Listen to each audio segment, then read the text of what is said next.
નમસ્કાર વિદ્યાર્થી મિત્રો, હું જીત પટેલ અને આજે આપણે ધોરણ 10 ની અંદર એસએસ વિષયની અંદર ભારતની અંદર અને એમાં કૃષિ આ વિષય ઉપર ચર્ચા કરવાના છીએ, આગળ વાત કરવાના છીએ.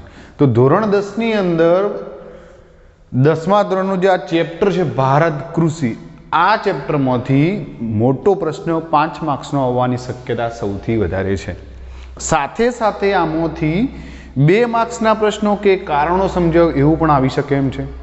એટલે કે પરીક્ષાની દ્રષ્ટિએ ખૂબ જ અગત્યનું ને મહત્વ ધરાવતું છે. એટલા માટે અહીંયા આપણે દરેક વસ્તુને ખૂબ શાંતિથી ને ધીરજપૂર્વક સમજીશું. પ્રાચીન કાળથી વાત કરવામાં આવે તો ભારત દેશ છે એ એની આર્થિક પ્રવૃત્તિ માટે કૃષિ ઉપર નિર્ભર રહ્યો છે. અને આજે પણ જો વાત કરવામાં આવે તો ભારતની અર્થવ્યવસ્થાનો સૌથી જો કોઈ મોટો આધારરૂપ ભાગ હોય તો એ ખેતી જ છે, કૃષિ જ છે. ખેતી એ ભારતનું સૌથી મહત્વનું સંસાધન છે. શ્રમ શક્તિને લગતા 60% લોકો કે જે મજૂરીને આધારે જીવતા લોકો 60% લોકો, કેટલા 60%, આટલા લોકો ખેતીના કાર્યમાં જોડાયેલા છે. ભારતના લોકોને માત્ર ખોરાક પૂરો પાડવા ઉપરાંત ઉદ્યોગો માટે પણ વિવિધ પ્રકારનો કાચો માલ એ ખેતીમાંથી જ મળે છે. માત્ર ખોરાક માટે નથી, એના સિવાય ઉદ્યોગો માટે પણ છે. રાષ્ટ્રીય ઉત્પાદનમાં કૃષિનો કુલ ભાગ 22% જેટલો છે. અત્યારે જે રાષ્ટ્રીય ઉત્પાદન ટોટલ થઈ રહ્યું છે કુલ, એ કુલ ભાગની અંદર 22% ભાગ એ ખેતીને લગતો છે. નિકાસમાં પણ ખેતી પાકો અને ખેત પેદાશનો લગભગ 18% ભાગ ધરાવે છે. અને આ જે નિકાસ થાય છે એનાથી દેશને દર વર્ષે વિદેશી હુંડિયામણ પ્રાપ્ત થાય છે. વિદેશી હુંડિયામણ એટલે વિદેશી ચલણ, વિદેશી હુંડિયામણ પ્રાપ્ત થાય છે. અને આ હુંડિયામણ આવતા ભારતીય અર્થવ્યવસ્થા મજબૂત બને છે. એટલે કે ભારતીય અર્થવ્યવસ્થા ખેતી પર આધારિત છે અને આ ખેતી એ મુખ્યત્વે ભાગ ભજવી રહી છે. એના ઉપરથી એવું કહી શકાય કે ભારત એક કૃષિ પ્રધાન દેશ છે. પહેલું જ અહીંયા 2 માર્ક્સનું પૂછાય છે. ભારત એક કૃષિ પ્રધાન દેશ છે, સમજાવો. તો કે પ્રાચીન સમયથી ભારત એ ખેતી પર આધારિત હતો, આજે પણ ખેતી પર આધારિત છે. અને ખેતીમાંથી માત્ર ખોરાક નહીં, આ સિવાય ઉદ્યોગો માટે પણ ઘણી બધી ઉપજ મળી રહે છે. ભારતના કુલ રાષ્ટ્રીય ઉત્પાદનમાં 22% જેટલો હિસ્સો ખેતી ધરાવે છે. સાથે સાથે કુલ નિકાસની અંદર 18% જેટલો હિસ્સો ધરાવે છે. અને જે દ્વારા વિદેશી હુંડિયામણ પ્રાપ્ત થાય છે. અને આનાથી આપણી આર્થિક અર્થવ્યવસ્થા મજબૂત થાય છે. એટલે એવું કહી શકાય કે ભારત એક કૃષિ પ્રધાન દેશ છે, કૃષિ મહત્વની બાબત ધરાવે છે. ફળદ્રુપ મેદાનો, 12 માસ પાક લઈ શકાય તેવી અનુકૂળ આબોહવા, સિંચાઈ, કુશળ અને મહેનતુ ખેડૂતો, આ દરેક વસ્તુના લીધે ભારતના મોટા ભાગના વિસ્તારમાં વર્ષની અંદર 2 કે તેથી વધુ પાક કરી શકાય છે. ભારતની અંદર ખેતી ક્ષેત્રે અત્યારે પૂરેપૂરો વિકાસ સાધી શકાયો નથી. આમ છતાં ભારતનો ખેડૂત એ વિકાસ માટે પ્રયત્ન કરી રહ્યો છે. નો ડાઉટ અત્યારે ભારતનો ખેડૂત ગરીબ અને નિરક્ષર છે. સિંચાઈની અપૂરતી સગવડ છે, અનિયમિત અને અનિશ્ચિત વરસાદ પણ જવાબદાર છે, ક્યાંક વસ્તીનું પ્રમાણ વધુ છે, કુટુંબનું મોટું કદ છે, તો ક્યાંક નાના કદના ખેતરો પણ છે, ખેતરોની સાઈઝ નાની છે. એના કારણે આ બધી વસ્તુના કારણે સાથે સાથે પ્રયોગશીલતા પ્રત્યેની ઉદાસીનતા, રાસાયણિક ખાતર, સુધારેલું બિયારણ, આધુનિક યંત્રો અને વૈજ્ઞાનિક કૃષિ પદ્ધતિનો ઓછો ઉપયોગ. અત્યારે ખાતર ઓછું મળી રહ્યું છે, બિયારણ પણ ક્યાંક વ્યવસ્થિત નથી, આધુનિક યંત્રો અથવા વૈજ્ઞાનિક કૃષિ પદ્ધતિ નથી. શિક્ષિત વર્ગનું ખેતીમાં ન જોડાવવું, જે લોકો ખરેખર ભણેલા છે અને જે આધુનિક ઢબે ખેતી કરી શકે છે એ લોકો ખેતીમાં નથી જોડાતા. આમ છતાં સમાજમાં ખેતીની અંદર એમ કે ઉતરતો દરજ્જો છે એટલે શિક્ષિત વર્ગ ઓછો પસંદ કરે છે. આના કારણે ખેતીનું ઉત્પાદનનું પ્રમાણ ઓછું બને છે. ખરેખર તો ખેતી મહત્વનો વ્યવસાય છે, સાચી વાત છે, ભારતનો ખરેખર મોટામાં મોટો વ્યવસાય છે. આમ છતાં શિક્ષિત વર્ગ આમાં જોડાવા માગતો નથી. જો અહીં ખેતી લગતી કેટલીક ઇમેજ આપેલી છે. આ ઇમેજ છે હરિયાળી ખેતી થયેલી છે, કેટલીક એકદમ લીલું લીલું દેખાઈ રહ્યું છે, ખેતરનું દ્રશ્ય છે, બહુ સરસ મજા આવું. અને અહીંયા ખેતી માટેના કેટલાક સાધનો, કેટલાક ઉપયોગી અને કેટલીક અવનવી આધુનિક તકનિક માટેની વાત કરી છે. ટ્રેક્ટર, તાપમાન, કામ કરતો વ્યક્તિ, આ ડ્રોન દ્વારા નજર વગેરે કહી શકાય કે આધુનિક ખેતીનું વિસ્તરણ માટેની પ્રવૃત્તિ છે. આગળ જોઈશું. હવે આપણે ખેતીની જ્યારે વાત કરી રહ્યા છીએ તો કે કૃષિના પ્રકારો કેટલા છે અને એ પ્રકારોમાં કયા કયા પ્રકારની ખેતી આવે છે. તો સૌપ્રથમ ખેતીના પ્રકારમાં વાત કરીશું જીવન નિર્વાહ ખેતી. જીવન નિર્વાહ, જીવન જીવવા માટે કરવામાં આવતી ખેતી. આઝાદી પછીના આયોજન પંચોએ ખેતીના વિકાસ માટે ઘણા બધા પ્રયત્નો કર્યા. આમ છતાં ખેડૂતની આર્થિક સ્થિતિ આજે પણ પ્રમાણમાં નબળી જ છે. નાના કદના ખેતરો છે, એની સામે મોંઘા બિયારણો છે, ખાતરો, જંતુનાશક દવાઓ, આ બહુ મોંઘું છે એટલે એને પોસાતું નથી. ખેતરમાં જે અનાજનું ઉત્પાદન થાય છે એ પોતાના પરિવારના ઉપયોગ જેટલું જ થાય છે. એના કારણે એનું કુટુંબનું ભરણ પોષણમાં આ અનાજ વપરાઈ જાય છે એટલે કે જીવન નિર્વાહ થાય છે. એટલા માટે આ ખેતીને જીવન નિર્વાહ ખેતી કે આત્મનિર્વાહ ખેતી કહે છે. ભારતમાં આજે પણ મોટા ભાગના વિસ્તારમાં જીવન નિર્વાહ ખેતી જોવા મળે છે. આગળ વાત કરશું સૂકી ખેતી. નામ ઉપરથી જ ખ્યાલ આવે કે સૂકી એટલે જ્યાં સૂકો પ્રદેશ છે એવી ખેતી. અહીંયા એક ઇમેજ આપેલી છે, જોઈ શકાય છે જમીન એકદમ સૂકી છે. હવે આવું કેમ છે? તો સામાન્ય રીતે જ્યાં પાણીનું પ્રમાણ ઓછું હોય અથવા વરસાદ ઓછો પડતો હોય અને સિંચાઈની પણ ચોક્કસ કોઈ પૂરતી સગવડ હોય નહીં, એટલે કે માત્ર વરસાદ પર આધારિત હોય. આ વિસ્તારોની વાત કરવામાં આવે તો આ વિસ્તારોની જે જમીન છે એમાં લાંબા ગાળા સુધી ભેજ સંગ્રહાયેલો હોય છે અને આ ભેજના આધારે લોકો પાક લેતા હોય છે. એટલે કે લાંબા ગાળા સુધી ભેજના આધારે થતી ખેતી કે જ્યાં વરસાદ ઉપર જ થાય છે એવી ખેતી એટલે સૂકી ખેતી. આ ખેતીની વાત કરવામાં આવે તો આના મુખ્ય કયા કયા પાક છે? તો કે જુવાર, બાજરી, કઠોળ, જેને પાણીની ઓછી જરૂર પડે છે આવા પાકો અહીંયા થાય છે. જુવાર, બાજરી, કઠોળ. ગુજરાતની અંદર ભાલ પ્રદેશમાં ચોમાસું પૂરું થયા બાદ ભેજવાળી જમીનમાં આ રીતે ઘઉં અને ચણાનો પાક લેવામાં આવે છે. ક્યાંની વાત છે? ભાલ પ્રદેશની. તો કયો પાક લેવામાં આવે છે? ઘઉં અને ચણા. ફરીથી ધ્યાન રાખશો, જીવન નિર્વાહ માત્ર જીવનના ઉપયોગ માટે અથવા તો જીવન ચાલે એવી ખેતી. સૂકી ખેતી માત્ર વરસાદ આધારિત ખેતી, સિંચાઈની સગવડ નથી અને વરસાદ પણ ઓછો છે એવી સૂકી ખેતીમાં જુવાર અને બાજરી જોવા મળે છે. ગુજરાતની વાત કરવામાં આવે તો ભાલ પ્રદેશની અંદર ઘઉં અને ચોખા વાવેતરમાં થાય છે. હવે વાત કરીશું આર્દ્ર ખેતી. સૂકી ખેતીનું સીધું જ ઓપોઝિટ. કેમ ઓપોઝિટ? તો કે આર્દ્ર ખેતી એટલે જ્યાં વરસાદનું વધુ પ્રમાણ છે અને સિંચાઈની પણ સંપૂર્ણ સગવડ છે. એટલે કે ત્યાં પાણીની કોઈ જ કમી નથી. પાણી ગમે ત્યારે 24 કલાક વધુ અવેલેબલ છે. એટલે ભીનું છે. આર્દ્ર એટલે ભીનું. તો આને ભીની ખેતી કહેવામાં આવે છે. અને આ ખેતીમાં ખાસિયત એ છે કે વરસાદ પડે અથવા ના પડે, સિંચાઈની એટલી ભરપૂર સગવડ હોય છે કે સિંચાઈ દ્વારા પણ એમાં પાક લઈ શકાય છે. જો વરસાદ ન પડે તો પણ કોઈ તકલીફ પડતી નથી. મતલબ પાણીની વધુ માત્રા અહીંયા મળી રહે છે. તો અહીંના પાક પણ એવા જ છે જે પાણી વધુ જોઈએ એવા, જેમ કે ડાંગર, શેરડી, કપાસ, ઘઉં અને શાકભાજીની ખેતી. આ દરેક ખેતીની અંદર પાણી ચોક્કસ હોવું જરૂરી છે અને એ પણ વિપુલ માત્રામાં. એક આગળની વાત કરીએ, સ્થળાંતરિત ખેતી. સ્થળાંતરિત ખેતીને ઝૂમ ખેતી પણ કહેવામાં આવે છે.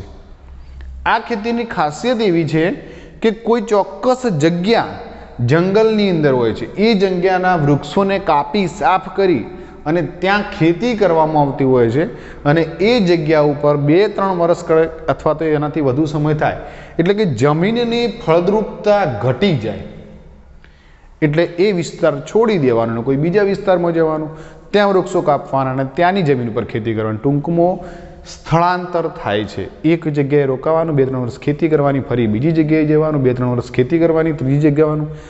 જમીનની ફળદ્રુપતા ઘટી જતાં જગ્યાઓ બદલ કરવાની, સ્થળાંતર કરવાનું.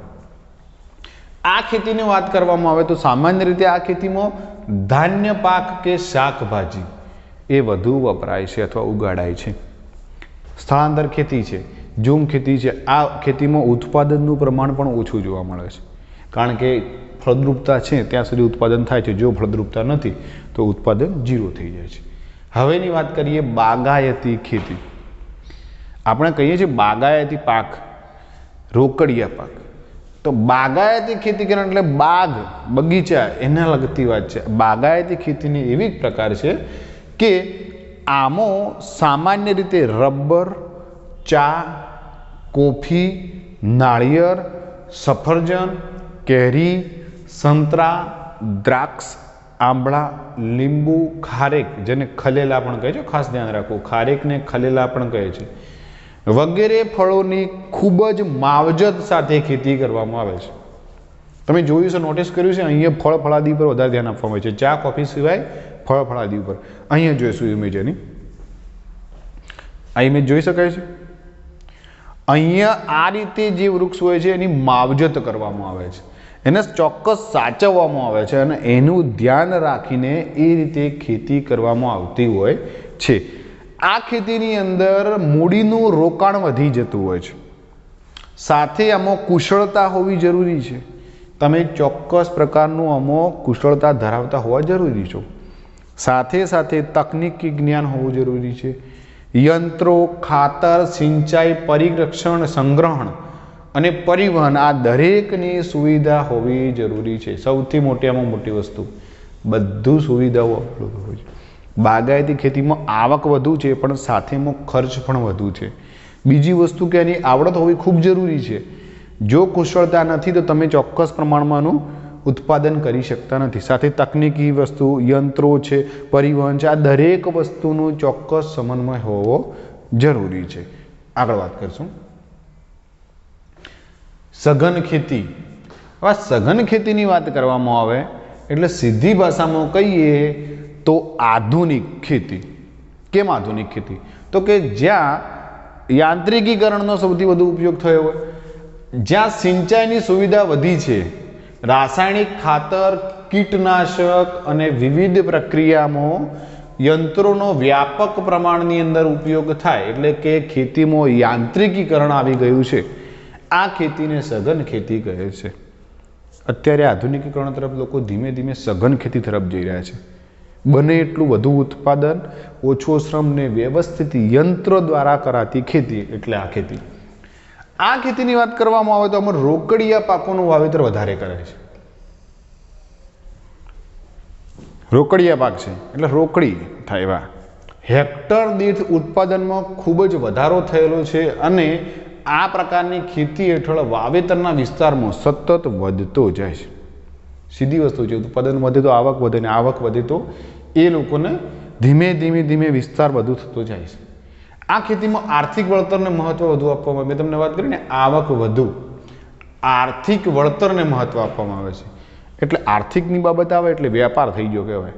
તો આને આર્થિક વળતરને મહત્વ આપતું હોવાથી એને વેપારી ખેતી પણ કહે છે. હવે અહીંયા એક ઇમેજ આપેલી છે જેની અંદર લીંબુની ખેતી થયેલી છે. જે રાઉન્ડ દેખાય છે આ લીંબુ છે, લીંબુની ખેતી કરવામાં આવી છે. ચોક્કસ રીતે લીંબુડીઓને વાવી માવજત કરી અને એના ઉપર યાંત્રિક મતલબ રાસાયણિક ખાતરો વગેરેને સમયસર આપી અને જરૂરિયાત મુજબ સારું એવું ઉપયોગ અથવા તો સારું એવું ઉત્પાદન કરી શકાય છે. સાથે સાથે જો અહીંયા એક ઇમેજ આપેલી છે, પહેલાના સમયની વાત કરી છે. બે બળદ હતા અને ખેડૂત આ રીતે ખેતી કરતો. હવે યાંત્રિકીકરણ આવી ગયું, ટ્રેક્ટર આવી ગયું, એટલે કે આમાંથી આંતરિકીકરણ તરફ જતો રહ્યો છે, થોડોક આગળ વધી ગયો છે, એવી વાત કરી છે. આગળ સમજીશું. હવે આ ખેતીની વાત ચાલતી હતી તો ખેતીની પદ્ધતિઓ હવે આપણે જણાવી દઉં કે ખેતીની પદ્ધતિઓ ઘણી બધી છે, પણ આપણે અહીંયા માત્ર કેટલીક મહત્વની પદ્ધતિઓ છે એના વિશે સમજીશું. સૌ પ્રથમ અત્યારે જે સૌથી ચર્ચિત પદ્ધતિ છે કે જે વધુ ચર્ચા અને આરે છે એવી ખેતીની વાત કરીશું, સજીવ ખેતી. હવે મનમાં પ્રશ્ન થાય કે સજીવ ખેતી કેમ ચર્ચામાં છે? તો અત્યારે એક શબ્દ વપરાઈ રહ્યો છે, ઓર્ગેનિક ખેતી. ઓર્ગેનિક એટલે કે અમે માત્ર ને માત્ર કુદરતી વસ્તુનો ઉપયોગ કરીને ખેતી કરી રહ્યા છીએ. રાસાયણિક ખાતર કે એવું કોઈ પણ વસ્તુ ખેતરમાં નાખતા નથી. તો એ કોન્સેપ્ટની અહીંયા વાત કરેલી છે કે રાસાયણિક ખાતર અને કીટનાશકોના કારણે એનો જે વપરાશ વધી રહ્યો છે એના કારણે આ રસાયણ વસ્તુઓ એ ધીમે ધીમે નુકસાનકારક સાબિત થઈ છે. એની અસર મનુષ્ય પર વર્તાવા લાગી છે. અનાજ, શાકભાજી ને ફળોમાં જો રાસાયણિક ખાતરનો અથવા રસાયણનો ઉપયોગ કરવામાં આવે, એટલે કે જંતુનાશક દવાઓનો ઉપયોગ કરવામાં આવે, તો ક્યાંક એના ઉત્પાદનમાં એની હાજરી જોવા મળે છે. અને આના ઉત્પાદનમાં એની હાજરી જોવા મળે છે એટલે આ હાજરી લાંબા ગાળે જો ખોરાકમાં આવે તો નુકસાન કરતા થાય છે. સાથે સાથે જમીનમાંથી જે પાકનું ઉત્પાદન થાય છે એની ગુણવત્તા, આ બંને વસ્તુમાં અસર કરે છે. એટલા માટે સજીવ ખેતી એટલે ખેતીની એવી પદ્ધતિ જેમાં યુરિયા કે બીજા કોઈ પણ પ્રકારના રાસાયણિક ખાતરો અને જંતુનાશકનો ઉપયોગ કરવામાં આવતો નથી. ખાસ ધ્યાન રાખો, બરાબર છે? કોઈ પણ પ્રકારનો ઉપયોગ કરવામાં આવતો નથી. મેં તમને પહેલા જ વાત કરી હતી કે આ ખેતી અત્યારે ચર્ચામાં છે. કેમ? લોકો યુરિયા કે બીજું કોઈ પણ પ્રકારનું ખાતર ખેતરમાં નાખ્યા વગર ઉત્પાદન કરે છે અને એનો માર્કેટમાં અલગ વેલ્યુ પણ છે, કારણ કે એની ગુણવત્તા સારી છે. એ જે ઉત્પાદન થાય છે એમાં ક્યાંય રસાયણ કે જંતુનાશકની હાજરી જોવા મળતી નથી. અને મોટાભાગના લોકો અત્યારે ધીમે ધીમે આ કોન્સેપ્ટ, આ ખેતી તરફ વળી રહ્યા છે.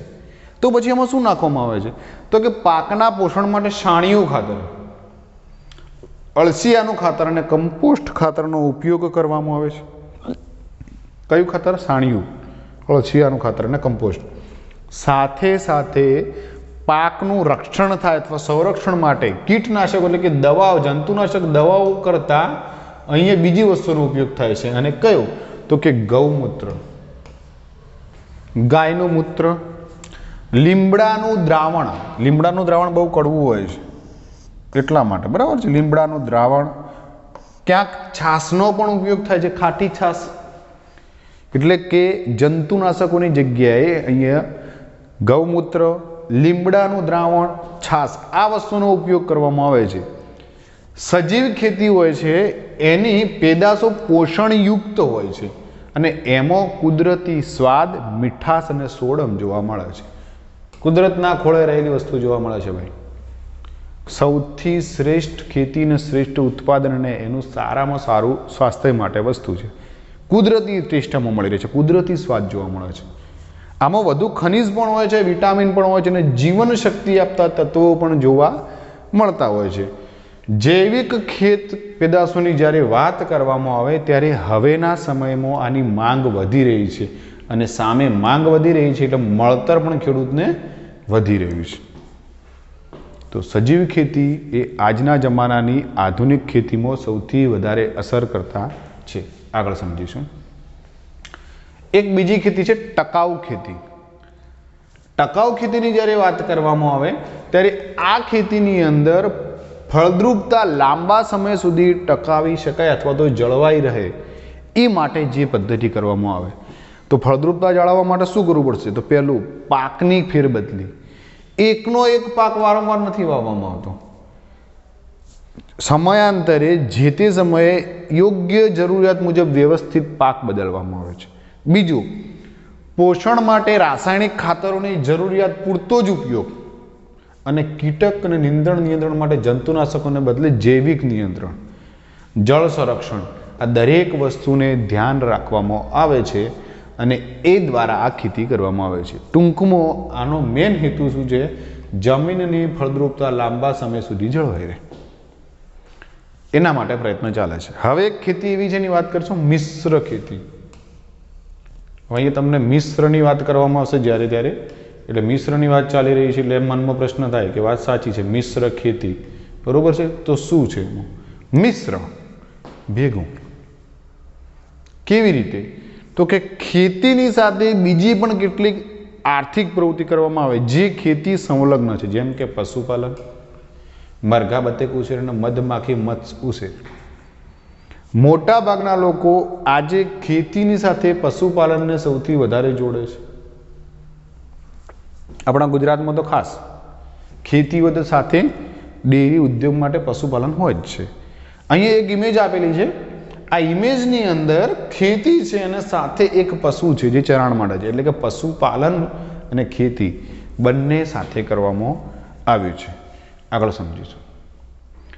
હવે ભારતની અંદર કૃષિ પેદાશોની વાત કરવામાં આવી તો કે ભારતની અંદર 3 ઋતુની અંદર 3 પ્રકારની ખેતી લેવામાં આવે છે અને ત્રણેયની અલગ અલગ ખાસિયત છે. શિયાળો, ઉનાળો અને ચોમાસું જે આપણી 3 મુખ્ય ઋતુઓ કહીએ છીએ અને આ 3 મુખ્ય ઋતુઓની અંદર અલગ અલગ પ્રકારના વાતાવરણને અનુસાર અલગ અલગ પ્રકારના પાક વાવવામાં આવે છે જે આપણે કોઠા દ્વારા સમજીશું. હવે અહીંયા ધ્યાન રાખવું કે અહીંયા તમને નામ આપેલા છે ખરીફ, રવિ અને જાયદ. ખરીફ, રવિ અને જાયદ. ખરીફ પાક એટલે ચોમાસામાં થતો પાક, રવિ પાક એટલે શિયાળામાં થતો પાક અને જાયદ પાક એટલે ઉનાળામાં થતો પાક. ખરીફ, રવિ અને જાયદ. ચોમાસો, શિયાળુ અને ઉનાળો. બરાબર છે. આગળ વાત કરીએ તો કે ખરીફ પાકનો સમય શું છે તો કે જૂન જુલાઈથી માંડીને ઓક્ટોબર નવેમ્બર સુધી. જૂન જુલાઈની અંદર એનું વાવેતર થાય છે જ્યારે ઓક્ટોબર નવેમ્બર સુધી એની લણણી કે કાપણી અથવા એને ક્રોપ લઈ લેવામાં આવતો હોય છે. આ સમય પછીનો જે સમય આવે છે એ રવિ પાક માટેનો છે એટલે કે શિયાળુ પાક માટેનો છે. તો કે એનો સમય કેવો છે તો કે ઓક્ટોબર નવેમ્બર. તો ઓક્ટોબર નવેમ્બરમાં પેલો પાક લેવાઈ જાય એટલે બીજો નવો પાક વાવેતર થઈ જાય છે અને એ માર્ચ એપ્રિલ સુધી રહે છે જેને શિયાળુ પાક કે રવિ પાક કહેવામાં આવે છે. હવે માર્ચ એપ્રિલની અંદર એ લેવરાઈ જશે તો ત્યાંથી સીધી જ અસર થશે માર્ચ એપ્રિલની અંદર, માર્ચથી ચાલુ થાય છે અને એ ફરી પાછો અહીંયા જૂન સુધીના સમયમાં ઉનાળુ પાક રહેશે. તો આમ 3 ઋતુઓ અનુસાર અને સમય અનુસાર 3 પાકોને અલગ અલગ. હવે આમાં થોડું ઘણું 2-5 દિવસનું આગા પાછું કરવામાં આવતું હોય છે પરંતુ સમયાંતરે આ સમયમાં સેટ કરવામાં આવે છે. હવે ઋતુ અનુસાર અહીંયા પાક પણ અલગ અલગ છે. પહેલી વાત કરીશું ચોમાસું પાકની. તો ચોમાસાની અંદર ડાંગર, મકાઈ, જુવાર, બાજરી, કપાસ, તલ, મગફળી, મઠ અને મગ વગેરે ખરીફ પાક વાવવામાં આવે છે એટલે આને આપણે ચોમાસું પાક કહીશું. સાથે હવે શિયાળાની વાત કરીએ. શિયાળાની અંદર ઘઉં, ચણા, જવ, સરસવ, રાયડો, અળસી વગેરે પાક લેવામાં આવે છે જેને રવિ પાક કહે છે. હવે ઉનાળુ પાકની વાત કરીશું, જાયદ પાકની. ડાંગર, મકાઈ અને મગફળી. પ્રશ્ન થાય કે સાહેબ મગફળી તો ત્યાં પણ છે, મકાઈ પણ છે. તો આપણે જણાવી દઉં કે ડાંગર, મકાઈ, મગફળી અમુક એવા પાક છે જે ઉનાળુ અને શિયાળુ બંનેમાં લેવામાં આવતા હોય છે. અમુક એવા પાક છે જે ઉનાળુ અને ચોમાસું એમ લેવામાં આવતા હોય છે. એટલે કે અમુક પાક બંને ઋતુમાં ઉગી શકે છે અને પોતાનું ઉત્પાદન આપી શકે છે. સાથે સાથે બાજરી, ખાસ ઉનાળુ બાજરી. ચોમાસામાં પણ બાજરી થાય છે પણ ઉનાળુ બાજરી વધારે મહત્વ ધરાવે છે. કેટલીક શાકભાજી જેવી કે તરબૂચ છે, કાકડી છે, શક્કરટેટી છે, આ જાયદ પાકની અંદર આવે છે. તો આ બધુંનું વાવેતર કરવામાં આવે છે. ફરીથી સમજીશું. ખરીફ, રવિ અને જાયદ. ચોમાસું, શિયાળુ અને ઉનાળુ. ચોમાસાની ઋતુની અંદર થતા પાકને ખરીફ પાક કહે છે, શિયાળાની ઋતુમાં થતા પાકને રવિ પાક કહે છે, જ્યારે ઉનાળાની ઋતુમાં થતા પાકને જાયદ પાક કહે છે. આનો સમય જૂન જુલાઈથી ઓક્ટોબર નવેમ્બર, આનો ઓક્ટોબર નવેમ્બરથી માર્ચ સુધી, અહીંયા માર્ચથી ફેર પાછો જૂન સુધી. સામાન્ય રીતે ડાંગર, મકાઈ, જુવાર, બાજરી, કપાસ, તલ, મગફળી જોવા મળે છે. અહીંયા ઘણા ઘઉં, ચણા, જવ, સરસવ એવું જોવા મળે, રાયડો. બરાબર છે. અહીંયા પણ ડાંગર, મકાઈ, મગફળી, બાજરી છે. સાથે સાથે કેટલાક તરબૂચ, શક્કરટેટી, કાકડી વગેરે પણ જોવા મળે છે. આ કોઠો આપની બુક્સની અંદર આપેલો જ છે. આમાંથી ઘણા બધા પ્રશ્નો આવવાની શક્યતા છે એટલે યાદ રાખવું. હવે આપણે ભારતની અંદર જે કૃષિ પેદાશો થઈ રહી છે આ કૃષિ પેદાશો કયા કયા પાક છે, કઈ કઈ વસ્તુ છે એના વિશે સમજીશું. તો સૌપ્રથમ આપણે આ કોઠામાં સમજવાની કોશિશ કરીએ. આપના પુસ્તકની અંદર આ કોઠો આપેલો જ છે. સૌપ્રથમ વાત કરશું ધાન્ય પાકોની. ધાન્ય પાકોની વાત કરીશું તો અહીંયા કોઠા દ્વારા આપણે એટલું જ સમજવાનું છે કે ભારતની અંદર ધાન્ય, કઠોળ, તેલબિયા, પીણા, રોકડ પાક, ઔષધીય ફળ અને શાકભાજી આમાં મોટા ભાગે કયું કયું વાવેતર થાય છે. આજે આ કોઠા દ્વારા એ સમજીશું. આના પછીના લેક્ચરમાં આમાંથી કેટલાક મહત્વના છે એ દરેક વિશે માહિતી મેળવીશું, દરેક વિશે અલગથી. તો અત્યારે સૌપ્રથમ વાત કરીશું ધાન્ય પાકોની. ભારતની અંદર મોટા ભાગે 75% આજુબાજુનું જે વાવેતર છે એ ધાન્ય પાકોનું જોવા મળે છે.